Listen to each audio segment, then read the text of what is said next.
বাংলাদেশের সঙ্গে যুদ্ধ ভারতের কাছে তো কয়েকদিনের ব্যাপার নয়, কয়েক মিনিটেই ফয়সলা হয়ে যায়।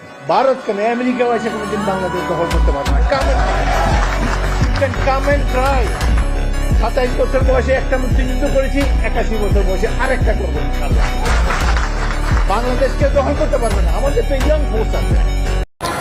ভারত ছিল একটি ধর্মনিরপেক্ষ রাষ্ট্র, এটি এখন পরিণত হয়েছে কালের পরিক্রমায় একটি হিন্দুত্ববাদী রাষ্ট্রে।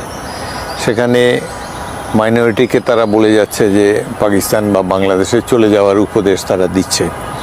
রাষ্ট্রের সর্বোচ্চ ব্যক্তিরাও মুসলমানদের প্রতি তাদের ঘৃণা ব্যক্ত করে যাচ্ছে ক্রমাগতই। এটি আমরা আশা করি না। ভারতের মতো একটি বৃহৎ গণতান্ত্রিক রাষ্ট্রে সব ধর্মের লোক নিরাপদে বসবাস করবে, এটাই তো আমরা প্রতিবেশী হিসাবে চাই। তো সুতরাং এর ব্যত্যয় দেখতে পেরে আমরা সবাই মর্মাহত। ভারতের মুসলমানদের জন্য আগামী দিনগুলো আরও কঠিনতর হবে, তাদের উপর অত্যাচার নির্যাতন আরও বেড়ে যাবে, বুলডোজার দিয়ে তাদের ঘরবাড়ি গুড়িয়ে দেওয়া হবে, এই ধরনের সম্ভাবনা দেখা যাচ্ছে। বর্ডারেও তাদের হত্যাকাণ্ড আরও বেড়ে যাবে। সুতরাং এই পরিস্থিতিতে বাংলাদেশে যে ধর্মভিত্তিক রাষ্ট্র যারা, তাদের যদি আরও উত্থান ঘটে তাহলে অবাক হওয়ার কিছু থাকবে না।